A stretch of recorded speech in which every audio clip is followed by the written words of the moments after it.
pré-existência do Filho de Deus. De volta à doutrina apostólica.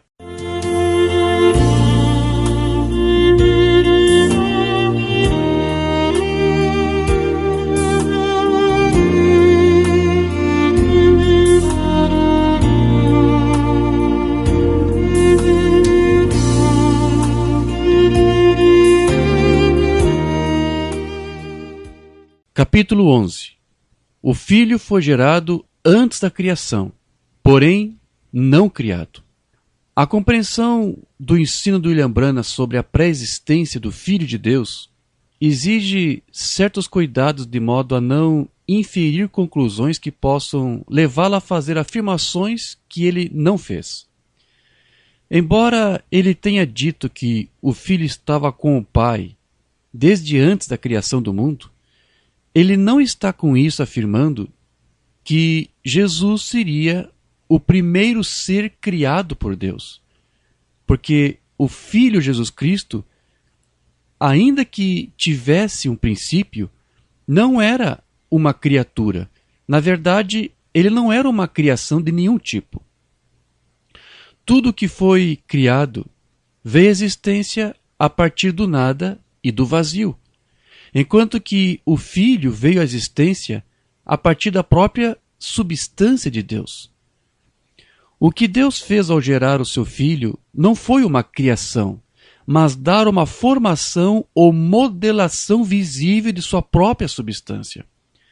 O mundo não foi feito dessa substância, prova que precisará ser renovado por ter sofrido corrupção devido ao pecado ocorrido primeiro nos céus e depois na terra.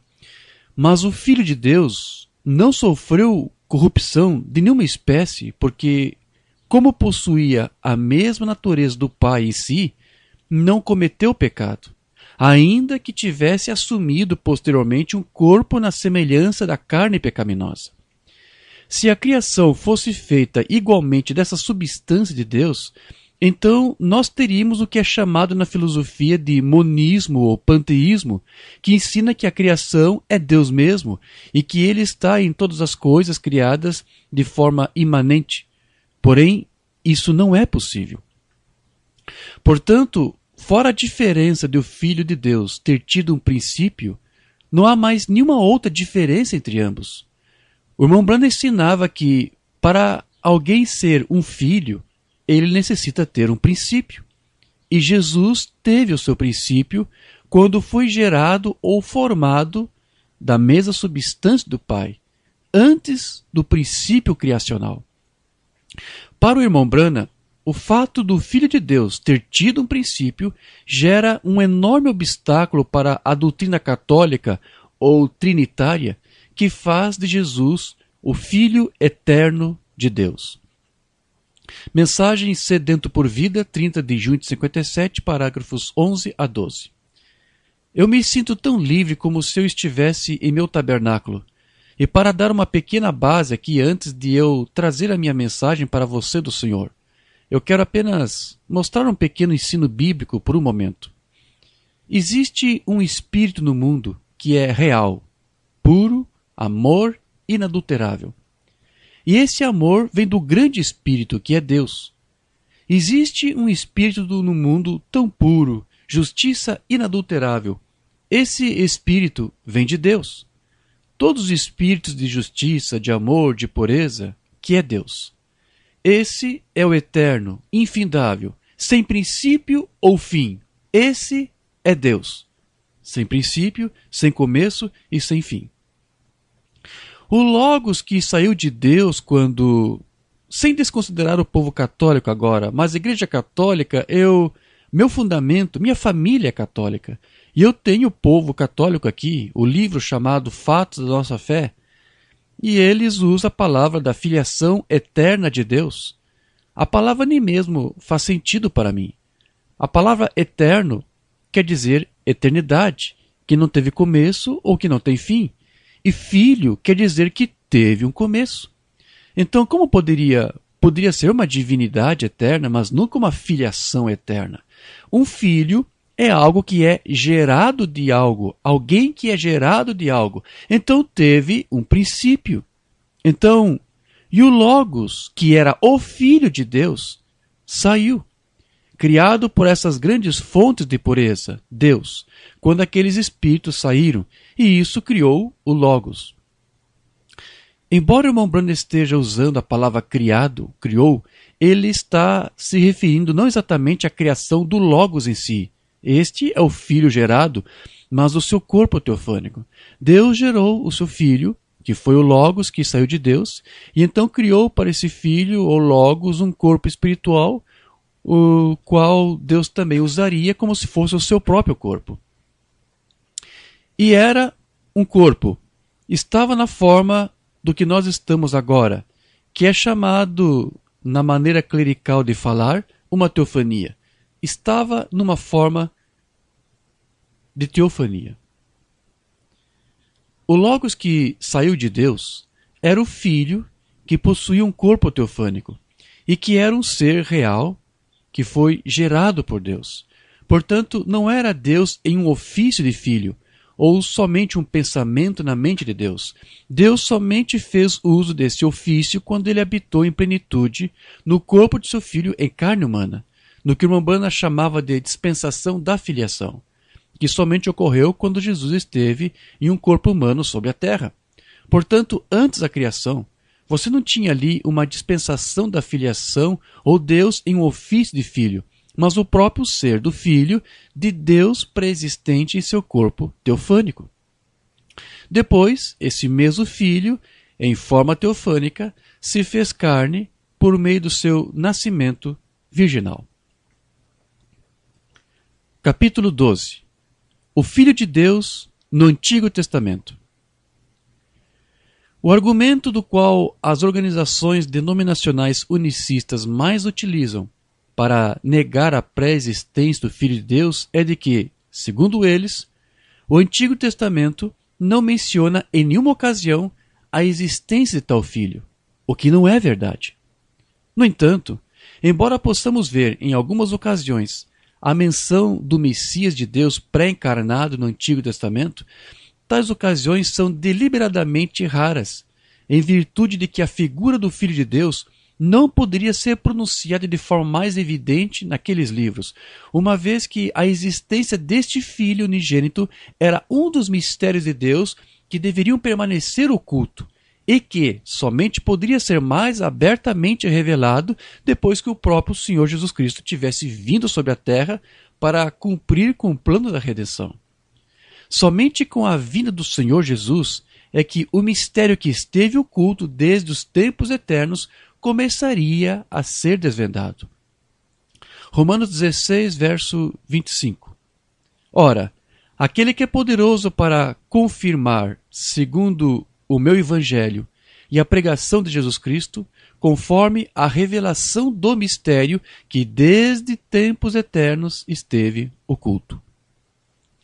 Efésios 3, 9. E demonstrar a todos qual seja a dispensação do mistério que desde os séculos esteve oculto em Deus, que tudo criou por meio de Jesus Cristo. Até então estava oculto para todos o mistério de que Deus havia criado no princípio todas as coisas por meio de seu Filho, que pré-existiu com ele. Após a vinda do Filho de Deus à Terra, essa foi então a ocasião em que isso já poderia ser revelado. Porém, a compreensão desse mistério na sua plenitude é algo de estarrecer e indignar toda a falsa religião. Efésios 1, versículos de 8 a 9. Que Deus derramou abundantemente sobre nós em toda sabedoria e prudência, desvendando-nos o mistério da sua vontade, segundo o seu beneplácito que propusera em Cristo. O Evangelho de Jesus Cristo e o plano da redenção que Deus fez ao nos enviar o seu Filho até nós era o que Paulo chamava de sabedoria de Deus, ou seja, um conhecimento que lhes fora dado naqueles dias e que até então era um mistério oculto para toda a casa de Israel e para as nações. 1 Coríntios 1,30. Mas vós sois dele, em Jesus Cristo, o qual para nós foi feito por Deus sabedoria e justiça, e santificação e redenção. 1 Coríntios 2, versículos de 7 a 9.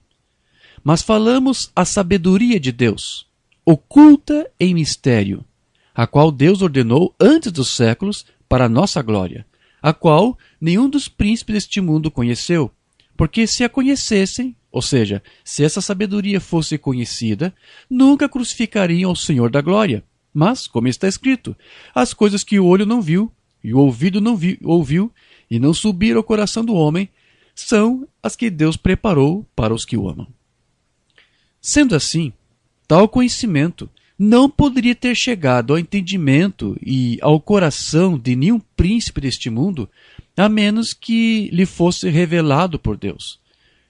Porém, como Paulo disse aqui, foi justamente a ignorância de tal plano por parte dos homens que resultou na crucificação do Filho de Deus, de modo que era necessário que todos fossem cegados sobre este mistério, a fim de eliminar qualquer possibilidade de risco quanto ao cumprimento das Escrituras. Sendo que Jesus foi feito por Deus sabedoria, esta mesma palavra foi usada em Provérbios para personificá-lo como alguém que esteve com o Pai desde o princípio. Provérbios capítulo 8, versículos 22 a 36. O Senhor me possuiu no princípio de seus caminhos, desde então e antes de suas obras. Ou seja, antes da fundação do mundo ou de qualquer criação. A palavra possuiu foi traduzida em algumas versões por criou, que aliás era a tradução preferida de Ário, a fim de fazer do Filho de Deus o primeiro ser criado, para dessa maneira se opor à doutrina da filiação eterna dos trinitários. Porém, como sabemos, ambas as interpretações são desprovidas de razão e de entendimento. Desde a eternidade fui ungida. Do hebraico Nazak. O irmão Branham disse que o Filho que saiu de Deus no princípio era o Logos, que também era a unção ou o ungido. Porém, além de ungido, essa palavra Nazak também significa moldar ou fundir uma imagem. E conforme foi dito em Hebreus 1:3, sabemos que o Filho foi moldado na expressa imagem do ser de seu Pai. Desde a eternidade fui ungida, desde o princípio, antes do começo da terra, quando ainda não havia abismos, fui gerada. Do hebraico shul, que vem da raiz shil, que possui o sentido de ser nascido ou ser trazido à luz. Isso nos faz lembrar o irmão Branham explicando que Deus deu à luz ao seu Filho antes que houvesse até mesmo um átomo ou ar para fazer um átomo.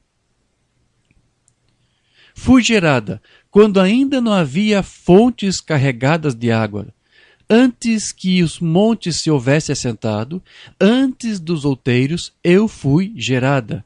Ainda ele não tinha feito a terra, nem os campos, nem o princípio do pó do mundo. Quando ele preparava os céus, aí estava eu.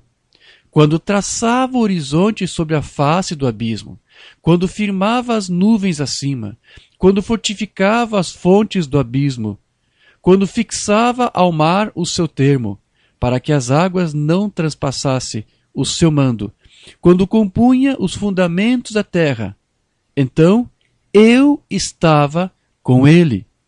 Não em sua mente, pois como ele declarou aqui, foi trazido à luz e gerado. Ele é o Filho unigênito que estava com Deus, desde antes da fundação do mundo. Esta palavra com, aqui é etzel, que significa ao lado, próximo, perto, junto, contíguo, exatamente como Jesus disse em João 17,5, o qual já verificamos. Eu estava com ele e era seu arquiteto. Do hebraico amou, que significa artífice, arquiteto, trabalhador capacitado ou hábil. Ou seja, esse é o agente da criação de Deus. Deus criou tudo por meio desse seu arquiteto, Jesus, e sem ele, nada do que foi feito se fez. e era seu arquiteto, era cada dia as suas delícias, alegrando-me perante ele em todo o tempo, regozijando-me. Essas palavras alegrando-me e regozijando-me foram traduzidas da mesma palavra sachak, que significa divertir-se, mais precisamente brincar, como aparece em outras versões da Bíblia. O que nos faz mais uma vez lembrar do ensino do irmão Branham, que dizia que o filho antes da criação era como uma criança que brincava em volta do seu pai. Observe, portanto, que a linguagem que o profeta de Deus se esforçou em usar foi a mais bíblica possível. Regozijando-me no seu mundo habitável e enchendo-me do prazer com os filhos dos homens. Essa sabedoria não somente habitará entre os homens, mas assumirá a forma deles. Agora, pois, filhos, ouvi-me, porque bem-aventurados serão os que guardarem os meus caminhos. Ouvi a instrução, e sede sábios, não a rejeiteis. Bem-aventurado o homem que me dá ouvidos, velando as minhas portas cada dia, esperando as ombreiras da minha entrada. Porque o que me achar, achará a vida, e alcançará o favor do Senhor. Por que isso? Porque esse mesmo que é chamado por Deus de sabedoria também é, nas palavras de Paulo, justiça e santificação e redenção. Mas o que pecar contra mim violentará a sua própria alma. Todos os que me odeiam amam a morte. Porque lhe odiaram, eles o mataram. Portanto, o mistério dessa sabedoria deveria ser recebido por todos igualmente com sabedoria, a fim de que os mesmos pudessem também refleti-la em si próprios. Após ter dito que o Filho já existia antes de todas as coisas e que Deus habitou nele em plenitude, Paulo ainda acrescenta, Colossenses 1, versos 26 a 28, o mistério que esteve oculto desde todos os séculos e em todas as gerações, e que agora foi manifesto aos seus santos, aos quais Deus quis fazer conhecer quais são as riquezas da glória deste mistério entre os gentios, que é Cristo em vós, esperança da glória, a quem anunciamos, admoestando a todo homem e ensinando a todo homem em toda a sabedoria, para que apresentemos todo homem perfeito em Jesus Cristo. Porém, tudo isso, como já vimos, era um mistério muito bem oculto e guardado por Deus, falado apenas no passado na forma de enigmas, mas graças a um profeta vindicado por Deus, enviado para revelar e cumprir todos os seus mistérios, hoje a noiva já possui uma revelação completa disso, ainda que falsos ungidos tentem se levantar em meio a ela para combater. Entretanto, apesar de todo esse segredo muito bem guardado, o profeta Miqueias, que foi ungido pelo Senhor para falar sobre o vindouro nascimento do Messias, deixou escapar de que, na verdade, sua origem era muito anterior àquela de onde ele futuramente viria. Miqueias capítulo 5, versículo 2. E tu, Belém Efrata, posto que pequena entre os milhares de Judá, de ti me sairá o que governará em Israel, e cujas saídas são desde os tempos antigos, desde os dias da eternidade. A palavra saídas vem do hebraico maltsá, que quer dizer lugar de saída ou origem. Como sabemos, a saída ou origem do filho aconteceu quando ele saiu do seio de seu pai. Como Jesus mesmo disse, eu saí e vim de Deus, não vim de mim mesmo, mas ele me enviou. Essas saídas definitivamente não se referem aos planos mentais de Deus, mas do surgimento e geração de um ser real. Por conseguinte, Miqueias mostra que o Filho de Deus teve um princípio ainda anterior ao seu nascimento físico, cuja origem é desde os tempos ou dias da eternidade. Essas de fato não são palavras adequadas, porque a eternidade não pode ser medida pelo tempo. Mas como nossas mentes finitas não podem apreender o infinito e a eternidade, essa linguagem serve apenas para ilustrar que o Filho teve sua origem e princípio antes de qualquer criação. Mesmo sem ter como entender ou explicar, o irmão Branham também usou expressões como depois de um tempo para fazer uma separação entre Deus até a ocasião em que ele gerou seu filho, embora tudo isso ocorresse quando ainda não poderia ter havido tempo algum. Portanto, só o que o irmão Branham fez foi usar essa mesma linguagem das Escrituras, sem se deter em uma exegese mais inteligível, a fim de tentar fazer tudo isso ter algum sentido. Entretanto, no esforço de fazer algo assim, os trinitários usaram essa escritura para provar que o Filho de Deus é tão eterno quanto seu Pai, dando origem ao falso ensino de Jesus como o Filho eterno de Deus. É fato de que todos os pensamentos de Deus são tão eternos quanto Deus, e assim são os seus atributos, mas no entendimento do irmão Branham, para que esse, cujas saídas foi desde os dias da eternidade, fosse um filho, precisaria ter um princípio.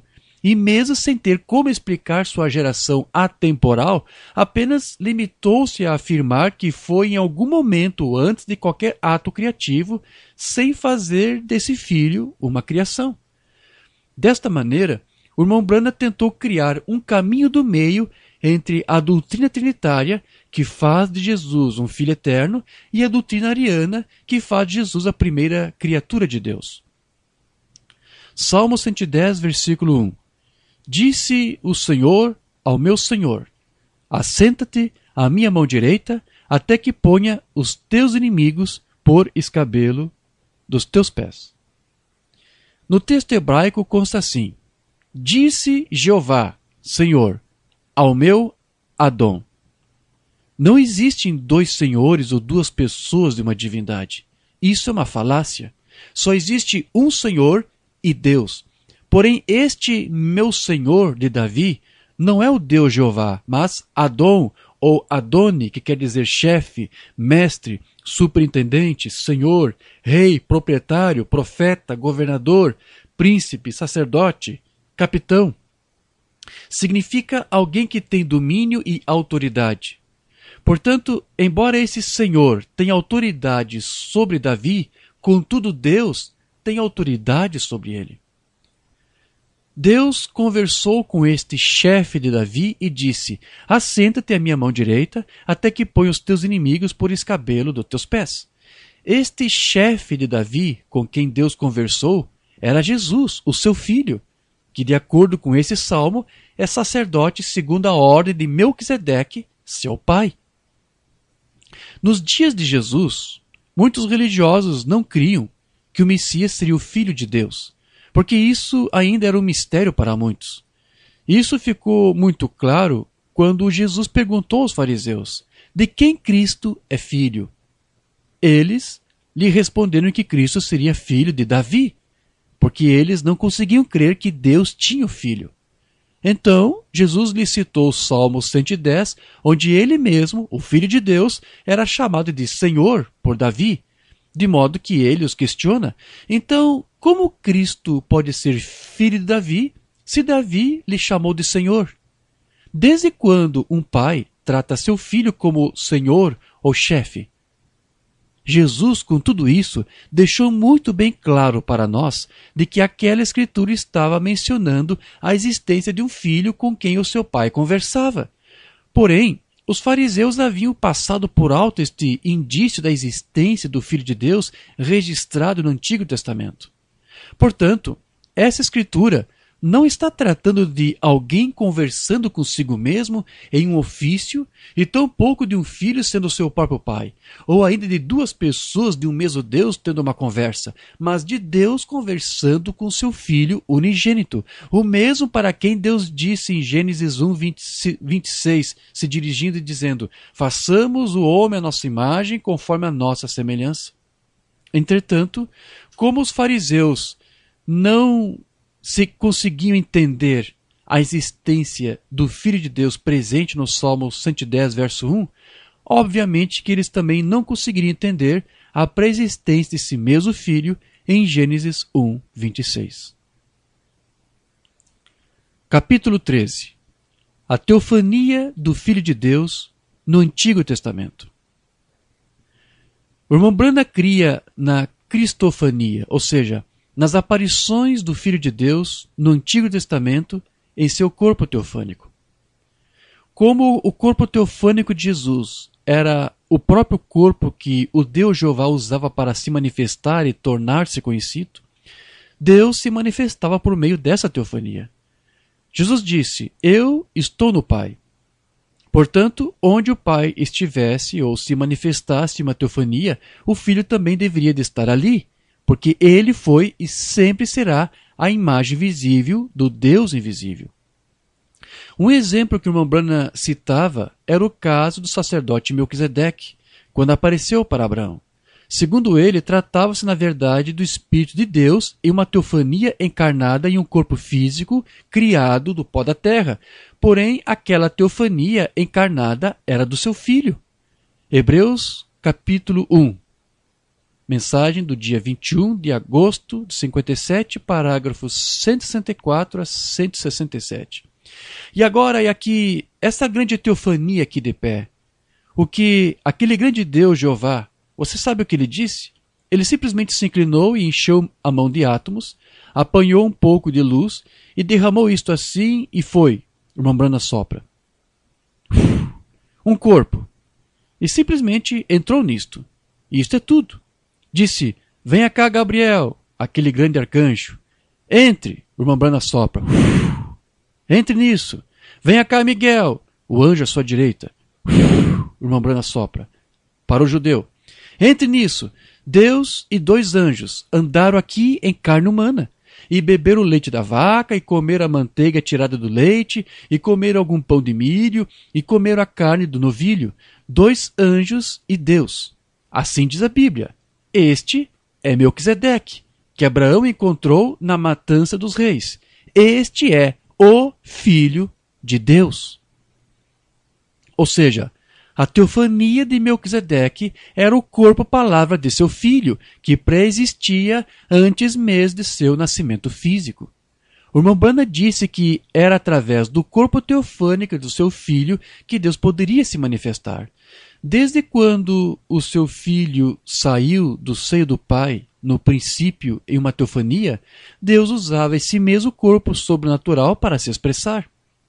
Certa vez Moisés queria ver a Deus, e o que o Senhor lhe permitiu ver foi somente as costas de um homem, que na verdade era uma teofania que mostrava uma imagem potencial do seu filho pré-encarnado. Mensagem obra-prima, 5 de julho de 64, parágrafo 74. Moisés o viu de pé nesta rocha. Ele o viu passar. E ele disse: é as costas de um homem. Veja, o escultor estava apresentando a Moisés que era uma imagem em potencial de Cristo, o que a grande obra-prima pareceria quando ela estivesse perfeita. Ele injetou ou projetou a Moisés a visão do que a obra-prima pareceria. Era as costas de um homem quando passou pelo deserto. Era uma imagem potencial porque não estava na mesma aparência e o corpo em que o Filho de Deus estaria depois que nascesse. Mas de qualquer maneira, o que apareceu para Moisés foi aquele mesmo Logos que saiu de Deus no princípio, o Filho de Deus. Mensagem Hebreus, capítulo 1, 21 de agosto de 57, parágrafo 160. Agora, ali de pé outra vez, Moisés o viu de costas, disse: parecia as costas de um homem, o Logos que saiu de Deus. Moisés não viu Deus, porque Deus não pode ser visto. Portanto, a única maneira de vê-lo seria através da teofania de seu filho, que atuava como o seu véu. Mensagem: o poderoso Deus desvelado perante nós, 29 de junho de 64, parágrafos 32 a 34. Ele desejou vê-lo um dia, e Deus lhe disse: vá colocar-se sob a rocha. E enquanto encontrava-se sob a rocha, Moisés o viu passar. Ele viu as costas dele, e disse: parecia um homem, as costas de um homem.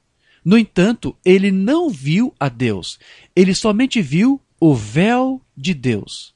A Bíblia disse: Deus nunca foi visto por alguém, mas o unigênito do Pai o fez conhecer. Assim que Moisés o viu velado como homem. E vemos que o Jeová do Antigo Testamento era justamente o Jesus do Novo Testamento. Desta forma, o que Moisés viu foi o Filho unigênito de Deus pré-encarnado, antes mesmo de seu nascimento, pois é somente através do seu Filho unigênito que Deus se faz conhecer, pois Deus de fato nunca poderá ser visto. Mensagem Queríamos Ver a Jesus, 16 de maio de 57, parágrafo 15. Vós me vereis. Está melhor? Tudo bem. Vós me vereis. Agora, se Cristo tem ressuscitado dos mortos e nos é dada o convite e a escritura que ele prometeu, que nós poderíamos vê-lo e de que ele seria o mesmo ontem, hoje, eternamente, então você não desejaria vê-lo? Desejaria? Levantariam vocês suas mãos? Todos os cristãos creiam nisto? Eu creria. Com minhas mãos levantadas, eu amaria vê-lo. Bem, agora, como podemos vê-lo? A maneira em que podemos vê-lo é por suas obras. Agora, ele não tem que entrar em um corpo físico ainda entre nós. Ele está aqui num corpo espiritual, você crê nisso?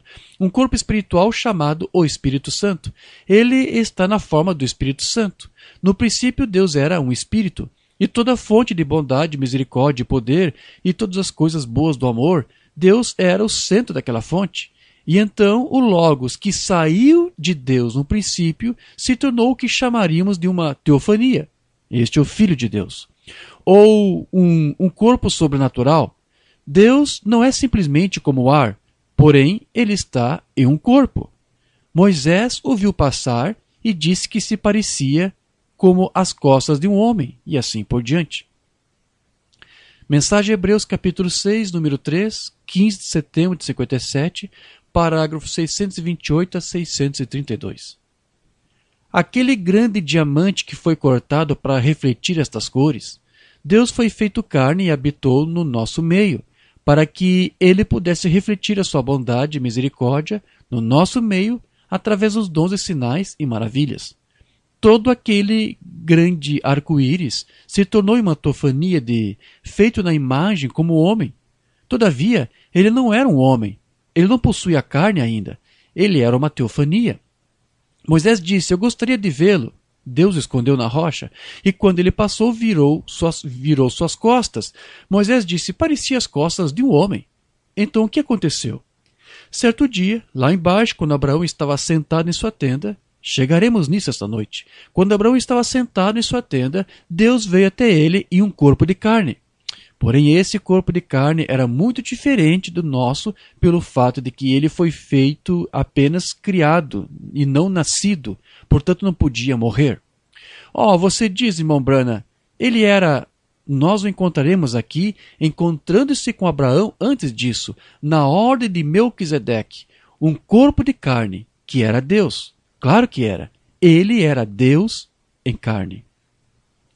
Portanto, foi exatamente isso que Abraão viu ao contemplar Deus na forma de Melquisedeque. E igualmente mais tarde, quando Deus voltou a aparecer para ele com 2 anjos, pouco antes que Sodoma e Gomorra fossem destruídas. Abraão viu Deus velado no corpo teofânico do seu filho pré-existente, que era uma imagem potencial de si mesmo. Deus, o Eu Sou, aquele que não podia ser visto, manifestava-se de forma visível por meio da teofania de seu filho, que era ao mesmo tempo o próprio corpo de Deus, Jeová.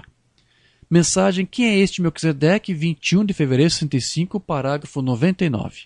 Ele disse: ninguém pode ver minha face. Ele disse: porei minha mão sobre teus olhos, e eu passarei, e você pode ver minhas costas, porém não a minha face. Vê? E quando ele passou, eram as costas de um homem. Era a teofania. Então a palavra que veio a Moisés, eu sou, isso era a palavra. A palavra veio a Moisés na forma de uma coluna de fogo, numa sarça ardente, o eu sou. Mensagem Hebreus capítulo 1, 21 de agosto de 57, parágrafo 157. Ele disse: antes que Abraão existisse, eu sou. Aí está ele. Quem era o Eu Sou? Um nome perpétuo para todas as gerações. aquela coluna de fogo da sarça ardente. Eu sou o eu sou. Ali estava ele. Aquela teofania encontrada aqui, chamada de Filho de Deus. O eu sou, o Jeová. Uma outra ocasião, onde Branham deixava bem claro a sua fé na pré-existência do Filho de Deus, era quando ele narrava a ocasião em que os 3 filhos hebreus foram lançados na fornalha ardente. Branham cria que o 4º homem que estava lá dentro para livrá-los das chamas era o próprio Senhor Jesus Cristo, a teofania do Filho de Deus em sua imagem potencial, enviada até eles por Deus. Mensagem Possuindo as Portas do Inimigo, 8 de novembro de 59, parágrafo 27. Eles os levaram diretamente até a fornalha ardente, e quando eles abriram a porta e os jogaram nas chamas, o inimigo que teria lhes consumido, eles possuíram a porta do seu inimigo. Deus enviou o seu Filho naquelas chamas de fogo e esfriou as cinzas e conversou com eles enquanto eles estavam lá dentro. Deus não enviou o seu Filho para uma fornalha mental, mas literal e ardente, onde os 3 hebreus também estavam. Mensagem Tua descendência possuirá as portas do teu inimigo, 21 de novembro de 59, parágrafo 21. Os filhos hebreus, quando foram jogados em uma fornalha ardente, eles possuíram as portas da fornalha. E o Filho de Deus desceu e tirou o fogo deles. Eles se apoderaram das portas do seu inimigo. Aqui, o irmão Branham disse que Deus enviou o seu Filho para ajudar os judeus na fornalha ardente. Para que isso fosse possível, o irmão Branham precisava crer que o Filho tinha uma pré-existência, a fim de que fosse enviado até aqueles judeus bem antes do seu nascimento virginal. Deste modo, enquanto alguns ministros da mensagem dizem que não há registro da existência do Filho de Deus no Antigo Testamento, vemos que o irmão Branham não compartilhava dessa opinião.